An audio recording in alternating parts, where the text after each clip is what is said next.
welcome or welcome back. My name's Joanne and today I'm going to be sharing my January TBR with you guys. I cannot believe it is 2025. Well, when I'm filming it's not, but it's almost 2025. Boy, do I have a TBR. I don't even have all of my books on my TBR yet because I am a part of a Patreon and we have not voted for our buddy read yet. So it's what I'm going to be talking about plus one. I do have quite a list of books to talk to you about, but something I do like to do every month is pick a random book from my physical TBR. Yes, I have all of them in a Bath & Body Works bag because I have so many and the slips of paper are kind of big. So I think I'm going to start with this. The colors don't correspond to anything, like they're just random colors. I just wanted it colorful. Okay, what can I say? I don't know what I want. I'm kind of nervous. Okay. Let's go for like a blue one. I guess let's go for this one. Okay, you can go over here. Ready? I'm not. Let's see.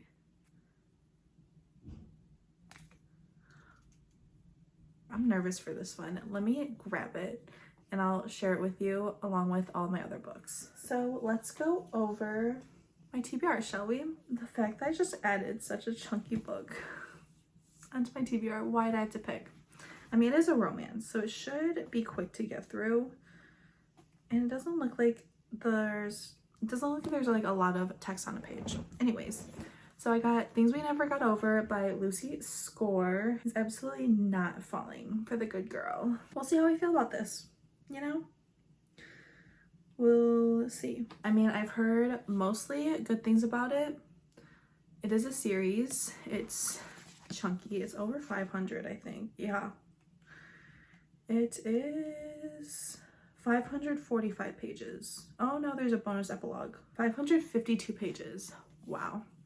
Okay, let me read the synopsis on the back for you guys. Knox Morgan doesn't tolerate drama, especially in the form of a stranded runaway bride. Okay. Naomi Witt is on the run, not just from her fiance and a church full of well-wishers, but from her entire life.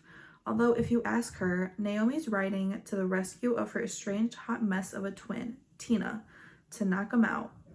A rough around the edges town where disputes are settled the old-fashioned way, with fists and beer, usually in that order. Too bad for Naomi, her evil twin hasn't changed at all. After helping herself to Naomi's car and cash, Tina leaves behind something unexpected. The niece Naomi didn't know she had. Now she's a guardian to an 11-year-old going on 30 with no car, no money, and no plan. There's a reason this bearded bad boy barber doesn't get involved with high-maintenance women, especially not type A romantic ones. But since Naomi's life imploded right in front of him, the least Knox can do is help her out with her jam. And just as soon as she stops getting into new trouble, he can leave her alone and get back to his quiet, solitary life. At least that's the plan. So it sounds like Grumpy Sunshine. We'll see how I feel about this. I don't know. I'm kind of nervous going into it. I don't know if I'll like it. I've never read from Lucy Score before. I do also own Maggie Moves On by Lucy Score. Of course, I get a 500+ page book to add on to the madness that is my TBR. I'm looking over there because it's sitting right there. Okay.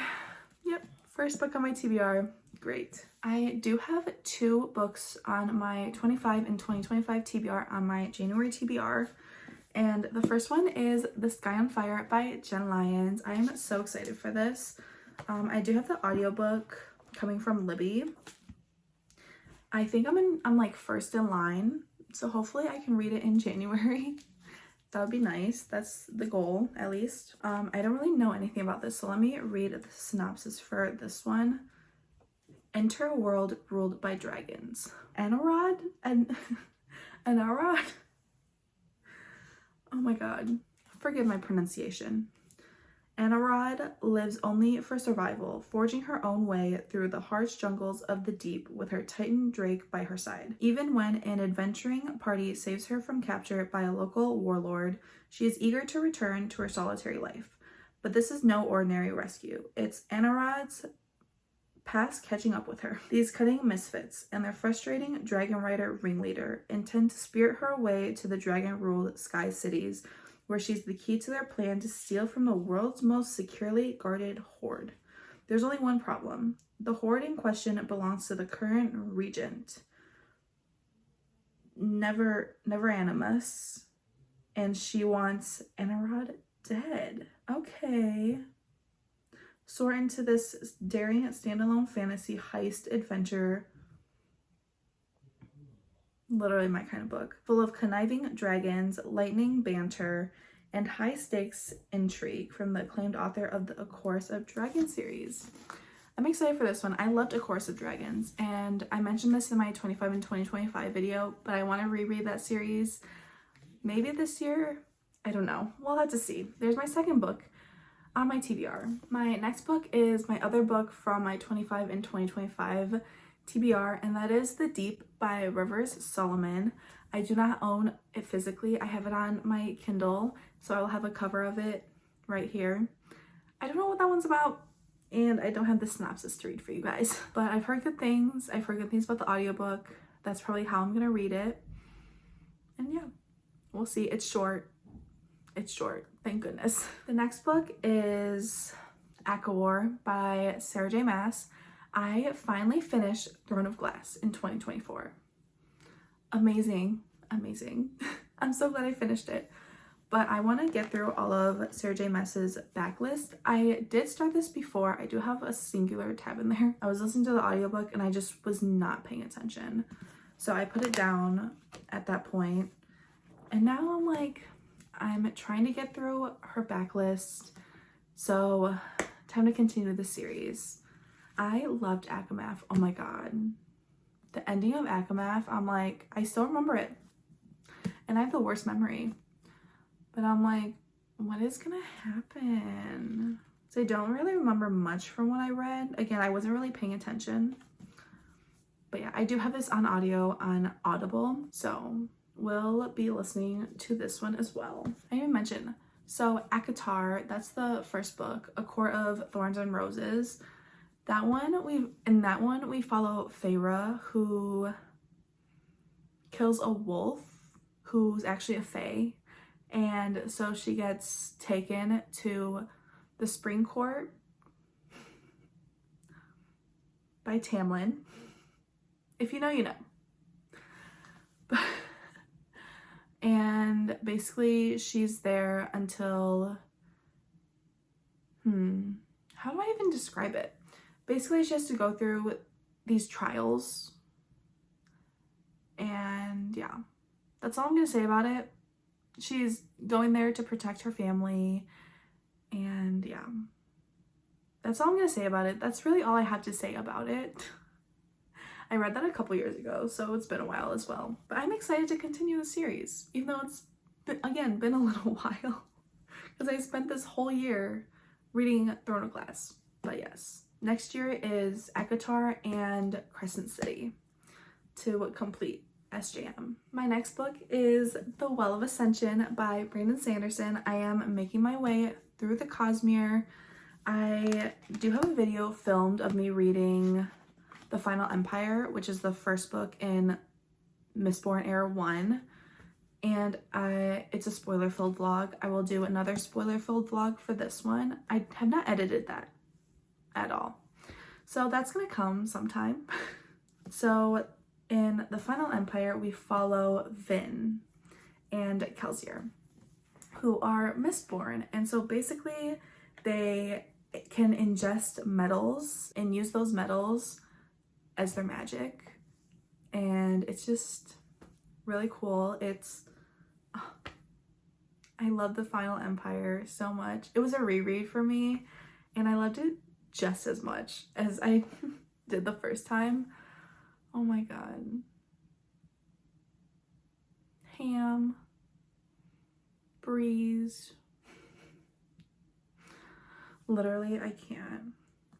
And okay, but basically, so they have these powers that they have when ingesting metals. And so Kelsier creates this group. I don't know what they're called. Oh, his team of thieves. So he creates this team of thieves and they try to overtake the Empire. Basically, they try to overtake the Lord Ruler and take over the Empire. I love that book so much. I'm so excited to continue. I will be doing an immersion read of this. I do have the audiobook on Audible and I'm very excited. I'm very excited for this one. I'm so intrigued as to what's going to happen because I've only read The Final Empire in this series. So yeah. Very excited for that one. The next book is Heartless Hunter by Kristen Ciccarelli. This is the first book in the Crimson Moth duology. And the second book comes out in February, I believe. I think. February, March. I think it's February. And basically this is... I've heard that this is just a witch and witch hunter fantasy romance. Yes, a witch and a witch hunter. And yeah, that's all I'm gonna know going into this. And I guess I could read the synopsis. Enemies to lovers doesn't get more high stakes than a witch and a witch hunter falling in love in best-selling author Kristen Ciccarelli's latest romantic fantasy. On the night Rune's life changed forever, blood ran in the streets. Now, in the aftermath of a devastating revolution, witches have been diminished from powerful rulers to outcasts, ruthlessly hunted due to their waning magic, and Rune must hide what she is. Spending her days pretending to be nothing more than a vapid young socialite, Rune spends her nights as the Crimson Moth, a witch vigilante who rescues her kind from being purged. When a rescue goes wrong, she decides to throw the witch hunters off her scent and gain the intel she desperately needs by courting the handsome Gideon Sharp. He's a notorious and unforgiving witch hunter, loyal to the revolution, and too late, Rune realizes she might be falling for him. Gideon loathes the decadence and superficiality Rune represents, but when he learns the Crimson Moth has been using Rune's merchant ships to smuggle renegade witches out of the Republic, he inserts himself into her social circles by pretending to court her. He soon realizes that beneath her beauty and shallow facade is someone fiercely intelligent and tender who feels like his perfect match. Except, what if she's the very villain he's been hunting? Oh my god. So this is YA. But I'm excited for this. I've heard nothing but good things about this. I'm excited. Her deadliest enemy or her greatest love. I'm so excited for this. The second book, Rebel Witch, comes out again, I think in February. This is high priority for me as well. I have 3 more books to talk about. Okay. I told you, this is a TBR. My next book is One Dark Window by Rachel Gillig. This is the Barnes special edition that came out. Look how gorgeous. And then, I mean, that one's okay. But like, these end papers are pretty. But I've heard such good things about this. And Rachel Gillig has a new book coming out in May. So I'd like to read this duology before that comes out because of course I bought both of them. Of course I did. So this one says, Elspeth needs a monster. The monster might be her. Elspeth Spindle needs more than luck to stay safe in the eerie, mislocked kingdom she calls home. She needs a monster. She calls him the Nightmare, an ancient mercurial spirit trapped in her head. He protects her. He keeps her secrets. But nothing comes for free, especially magic. When Elspeth meets a mysterious highwayman on the forest road, her life takes a drastic turn. Thrust into a world of shadow and deception, she joins a dangerous quest to cure the kingdom of the dark magic infecting it. Except the highwayman just so happens to be the king's own nephew, captain of the Destriers, and guilty of high treason. He and Elspeth have until solstice to gather 12 Providence cards, the keys to the cure. But as the stakes heighten and their undeniable attraction intensifies, Elspeth is forced to face her darkest secret yet. The nightmare is slowly, darkly, taking over her mind, and she might not be able to stop him. Oh my god. It sounds so good. It sounds so good. I'm excited to finally get to this. So many good things about this book. On the back, it says, there once was a girl, clever and good, who tarried in shadow in the depths of the wood. There also was a king, a shepherd by his crook, who reigned over magic and wrote the old book. The two were together, so the two were the same. The girl, the king, and the monster they became. Okay. Again, this book is literally a weapon. She tiny but mighty. The next book I do not own because it comes out in January. It's Onyx Storm by Rebecca Yarros. Peep my sweatshirt. Yeah. How cute is it? I love it. And then it says fly or die on the sleeve. But yeah, Onyx Storm is also on my TBR. That is the third book in the Empyrean series, I believe. The first book is Fourth Wing. And in that book, you follow Violet Sorrengail, wants to go into the scribe quadrant at school, but then her mom pushes her to go into the writer's quadrant, where you obviously take classes, you learn about potions, you learn fighting, all of these things, right? And then you have to try to, I forget what it's called, but you have to try to get a dragon to basically mate with you. Not like mate, but like to pick you. You know, you need a dragon to pick you. And yeah, things go from there. I mean, Xaden Ryerson, yes please. Oh my god, I love Xaden so much. And with the ending of Iron Flame, I am so anxious about Onyx Storm. Like, what is gonna happen? What is gonna happen? And this next one, I might not finish it in January, but that is The Count of Monte Cristo by Alexander Dumas. This says, the epic tale of wrongful imprisonment, adventure, and revenge in its definitive translation. Thrown in prison for a crime he has not committed, Edmond Dante is confined to the grim fortress of If. There he learns of a great hoard of treasure hidden on the Isle of Monte Cristo, and he becomes determined not only to escape, but also to use the treasure to plot the destruction of the three men responsible for his incarceration. Dumas's epic tale of suffering and retribution, inspired by a real-life case of wrongful imprisonment, was a huge popular success when it was first serialized in the 1840s. A real-life case of wrongful imprisonment. Really? That's so interesting. I'm excited for this. I mean, this is 1,200 pages long. This is literally 1,200 pages long. Like, what am I doing to myself? I mean, I'm buddy reading this with people in the Patreon I'm in. This has 1,243 pages. Yeah, that should be fun. I mean, my goal is to start off with like 20 pages a day, hopefully. I might try to focus more on this in February, which I don't know, because February is supposed to be like romance, you know, so we'll see. We'll see about that. But I'm actually excited to get to this, even though it's so chunky.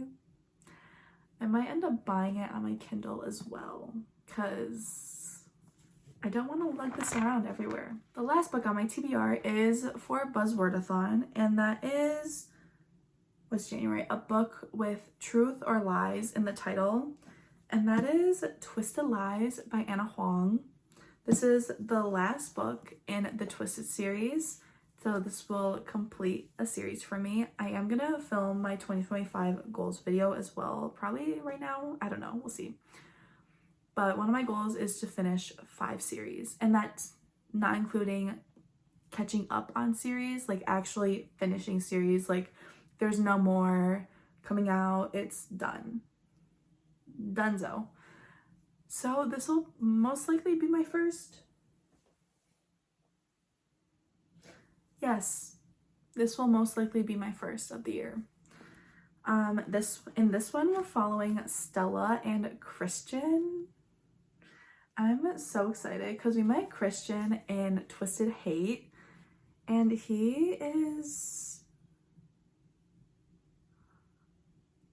Shut up.